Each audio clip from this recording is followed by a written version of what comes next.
All right, guys, I have a few minutes here between things and I have childcare. So we are gonna do a quick video workshop on meal planning. So I'm gonna give you some stuff to think about. I'm gonna give you 2 meal planning patterns that may be helpful to you that you may not have heard of, as well as some really good things to think through as you think through what you want meal planning and what you want meal prepping to look like for your family.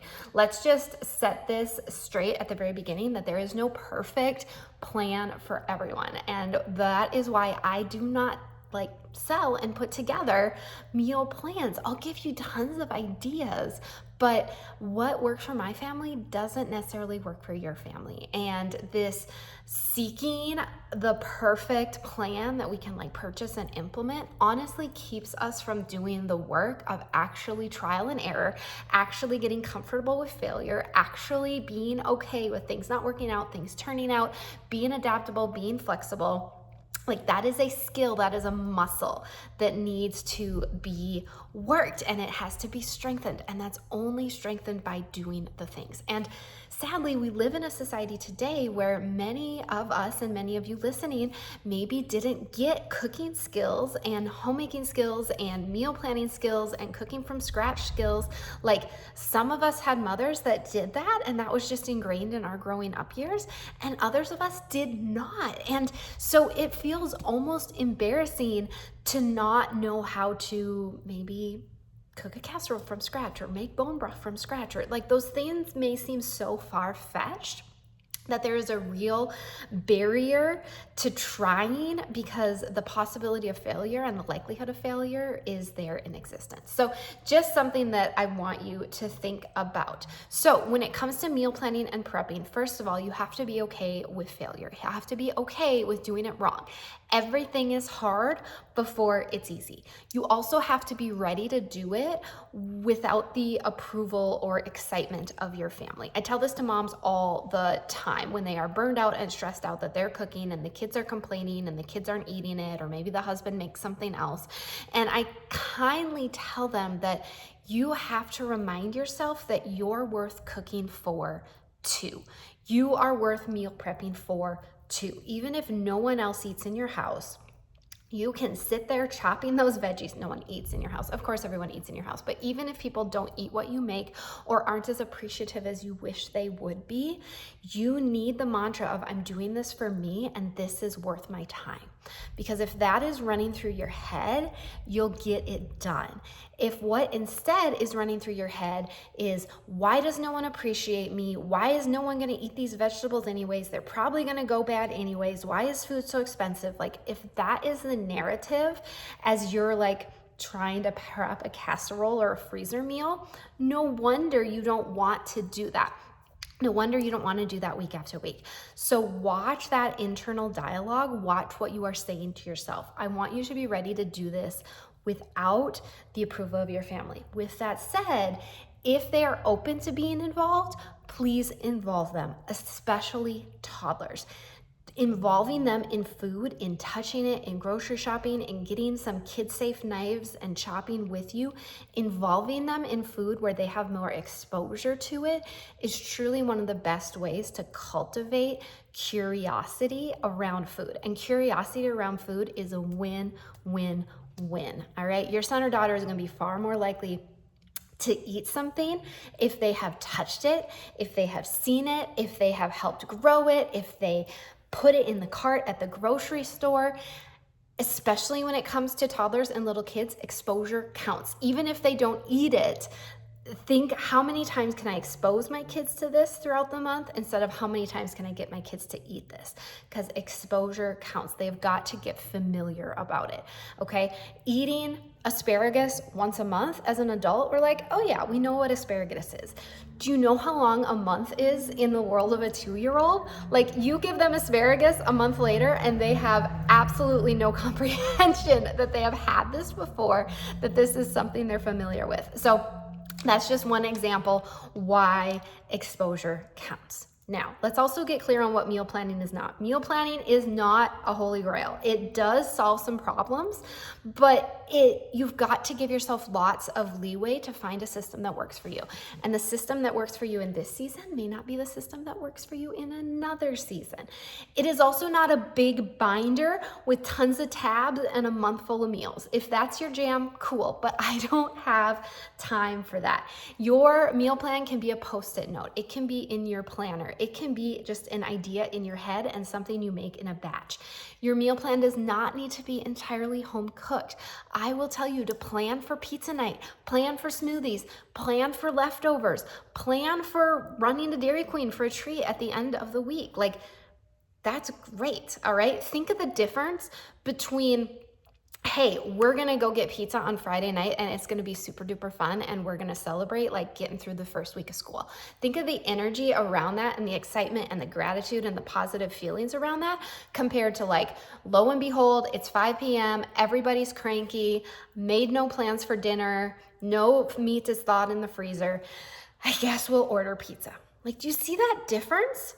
And rest assured that that meal eaten in gratitude and in fellowship and with those positive feelings is actually better digested and actually better for your body than a meal eaten in anxiety and in overwhelm, okay? Meal planning is not necessarily expensive, all right? That's a big myth out there too, like cooking from scratch, cooking at home. Yes, it takes some time to get some stuff stocked up, but as you get on a rotation of meals that work for you, you can purchase things in bulk or things in greater quantities or shift from maybe canned beans to cooking your beans from dry, and that is a significant cost savings right there. Now, is it a lot of work? Not necessarily.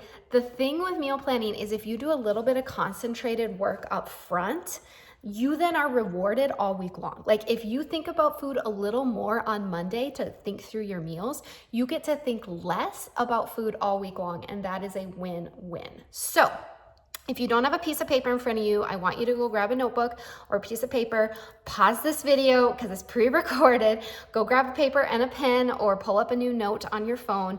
I'm going to give you some to-do things right now. The first thing I want you to do is I want you to start a list of brainless crowd pleasers. Now, I stole this idea from the Lazy Genius. She's amazing. Look her up on Instagram. Brainless crowd pleasers. What does that mean? Let's start with crowd pleasers. Crowd pleasers means this meal generally pleases your crowd.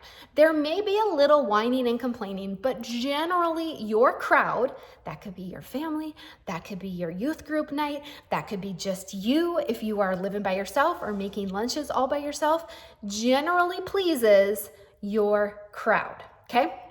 Whoever your crowd is. Brainless means it does not take a lot of brain power to make these things. Now, we all may have dreams of new recipes and new cookbooks and new ideas, and that's delightful. I love when I have the time and the space and the mental capacity to be creative in the kitchen. But let's be real, that doesn't happen on the average Monday night when I've got 3 kids under the age of 7. That generally doesn't happen. So brainless means I can make BLTs without pulling up a recipe, or I can make roasted asparagus, or I can put a chicken in the crock pot and make barbecue chicken sandwiches. I can do that generally without a lot of brain power. I can do it while multitasking. So I'm gonna encourage you to have 2 lists, all right? The first list is brainless crowd pleasers. I'm talking grilled cheese tomato soup, salmon, rice, taco salad, pasta salad, egg salad sandwiches, rotisserie chicken and a side of veggies, chicken pot pie, loaded baked potatoes. If these are things that you can make and you generally know how to make, then put them on your list. Your other list can be a someday I want to try this list. But let's just be real. Let's not put a complicated new pasta dish on a random Tuesday night unless you have the margin to do that. So that for me is a Pinterest board of like, hey, I see something, I want to try it, but I know it's going to take more brain power than on an average Tuesday. So I'm going to put that on a Pinterest board because then I know where it is, and maybe 2 nights a month I will go try something brand new. So that is your list. Now, the next thing I want you to write down, and pause this, if you want to make more lists, go for it. The next thing I want you to say is, what are you planning for? Think of the gateway. Okay, let me explain. What's your goal? What's your family need? What's important? What matters? You get to choose. The world is going to try to tell you that maybe gluten-free matters, or keto matters, or no added sweeteners matters, or no food dyes matters. You get to choose. You don't have to blindly accept what somebody else says matters, all right? At my house, fruits and veggies matter. At my house, I really like making homemade bread because I actually find the process therapeutic and calming, and I feel really good about that category being homemade. But I'm also not gonna make cereal from scratch, so it's also important to me that I have some cereal on hand, because when my kids are up early, I want them to be able to get themselves breakfast when I can't tend to them immediately. So, what are you planning for? Again, you get to choose. Maybe you have medical concerns that dictate. Maybe you have to eat gluten-free. Great. Maybe you have to avoid food dyes because it's required for your kids to have good days at school. That's great. Those are your gateways, all right? Maybe your gateway is that you absolutely hate dishes. So you want meals that only use one pot. That would be great. Maybe your gateway is you have to pack your lunches and you don't have a microwave at work. So it has to be something that you can grab and go. So your gateway, the pair of glasses that you're looking at all these meal ideas through is this gonna be packable without a reheat option, all right? Maybe you're in the midst of a home renovation and you're cooking all your meals on the outside grill. That could be your gateway. Maybe you need to use up garden produce, so that's the top priority. You get to choose. But the reason I ask you to think through this is this narrows the field. In the world of Google, where we literally can find thousands of recipes for anything, we get information overload. So the difference between Googling dinner ideas and Googling gluten-free one-pot meals is the difference of you being overwhelmed and getting distracted and just going to Facebook instead, and you actually finding helpful things. So the more we think we want to be broad, but we actually want to be narrow, okay? So now I've got two paths that you can take meal planning from here. One is very specific. It's a meal matrix, and one is my 5-minute meal plan that has turned out to work really well in my life. The first plan, so meal plan matrix, what I mean by this is finding a theme or a matrix or a Excel spreadsheet for your evenings. Let me give you some examples. You are going to think of a whole lot more ideas if you think in a narrow category. Same thing as narrow the field. For example, you could try to think of different Tuesday night ideas out of thin air, or you could call Tuesday night Taco Tuesday, and you could make a list of all the things that fall under that Taco Tuesday category. And you could have a month or 2 months worth of Tuesday meals already planned, because your brain is going to give you more data if you think specifically and narrowly. So you've got tacos, you've got burritos, you've got taco salad, you've got fajitas. There's 4 right there, and I'm sure you can think of more. You could do macaroni Monday. You could just decide that Monday is pasta night, and you could rotate between tortellini, spaghetti, Alfredo, pesto pasta, like zucchini noodles pasta, pasta salad. There's 5 or 6 Monday ideas right there. You could do a meatless night. You could do a crock pot night. You could do a sheet pan night. You could do fun night Friday, AKA pizzas, smoothies, popcorn, and a movie. Breakfast for dinner. Fun night Friday could be a thing. Stir fry Saturday, soups on Sunday. I like catchy names because it just helps me think of more things. So I would say this would be a good plan for you if your week is fairly predictable, or if you have days that are fairly predictable week to week. If your Mondays are generally the same, if your Wednesdays are generally the same, if you have a day that you know dinner's gonna be short, then like 30-minute Thursday, because you know that you've got to get food on the table really quick, would be really helpful. So that is a structure that pre-makes decisions for you, and it makes it really easy if you think a month worth of meals would be so life-giving and so helpful for you. And then at the beginning of the week, you would look at your pre-made plan and you would grocery shop accordingly. So that worked for me in a previous season. In my season right now of being home with my kids, of my days not being super predictable, being ready to like pick up and go and do different things at a moment's notice, I've developed my 5-minute meal plan that I do every Monday, and I actually put it on a Post-it note, and it goes right on my fridge. And here's my 5-minute meal plan. This also works for me because I do have generally time on Monday to spend more time in the kitchen, more time than I would have on a different day. So my 5-minute meal plan is I batch something for breakfast. So we may not eat that for breakfast every day that week, but I know I have a batch of something to draw from. So I may batch pancakes. I may batch an egg bake. I may batch yogurt parfaits or overnight oatmeal. Whatever I'm making for breakfast, I make enough that we could probably have that for breakfast 3 or 4 times that week. So I batch breakfast, and when I cook breakfast on Monday, I make a big batch of whatever it is. Because in all honesty, making like a single batch of waffles versus a quadruple batch of waffles does not really make any more dishes, and it only takes a little more time. Like that time is worth it to not have to cook breakfast 3 other times that week. Then we always do have generally yogurt and cereal and cheese sticks and fresh fruit and protein bars. Like we have kind of grab and go quick breakfast, but I always make a batch of something. The next thing I batch on Mondays is I batch a soup or a salad. So in the summer, I rotate between pasta salad, egg salad, chicken salad, tuna salad. And again, I make it as a batch. In the winter, I make a big pot of soup. So this can be quick heat up lunches.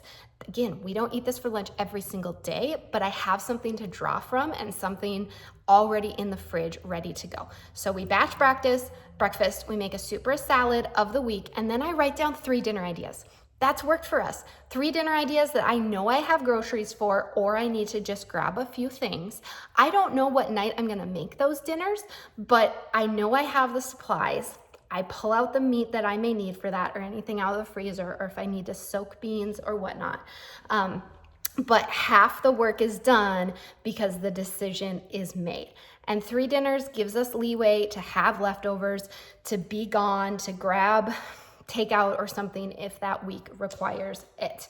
So that is my 5-minute meal plan. That works in the season of life that I am in, and it literally takes 5 minutes to write down, and then probably I'd say like 2 hours in the kitchen.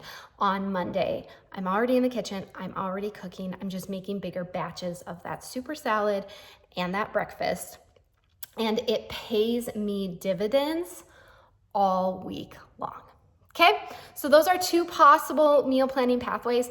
There's tons of other meal planning tips or hacks out there, but let me encourage you in closing to stop looking for the perfect plan, stop waiting for the perfect plan, because it doesn't exist.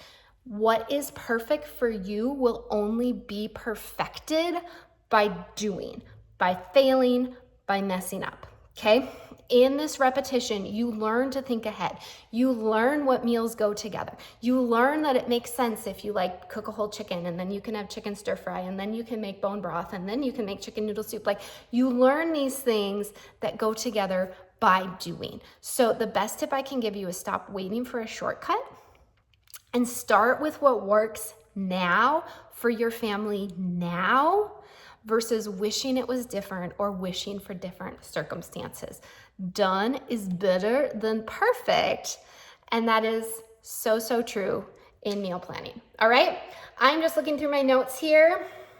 One last thing I wanted to share with you is the magic question. I also stole this from the Lazy Genius. Magic question is, what can I do right now to make dinner easier. This is something, again, I want you to put on a Post-it note. I want you to put it on your kitchen sink or on your refrigerator. Think, what can I do right now to make dinner easier? I don't know about you, but like kids crying at my feet while I'm cooking dinner is one of the most anxiety and overstimulation inducing things. So if I know I'm gonna make pasta, why not fill that pot of water in the morning and put it on the stove with a lid on it? Because carrying that while kids are crying at my feet is hard. Why not chop my onions and throw excess in the freezer versus feeling like I don't really want to get the cutting board and the knife dirty every single time? Why not take whatever I bought in bulk and put it in little baggies when I have a few minutes in the kitchen? Because it's there. Why not unload the dishwasher? Why not measure the rice and put it in the rice cooker knowing I can just turn it on later? Why not open all the cans I need for dinner when I'm already using the can opener? Sometimes even just deciding what's for dinner can be the thing that makes dinner easier. So magic question, what can I do right now to make dinner easier? When you have a couple minutes in the kitchen, anytime in your day, ask yourself that question. There we are. That is meal planning in a nutshell. I trust that this was helpful. Let me know what jumped out to you or what light bulb moments you had in the comments below, because I know that this is going to make a difference, especially shifting your mindset and shifting your thoughts into doing the dang thing. So, thank you.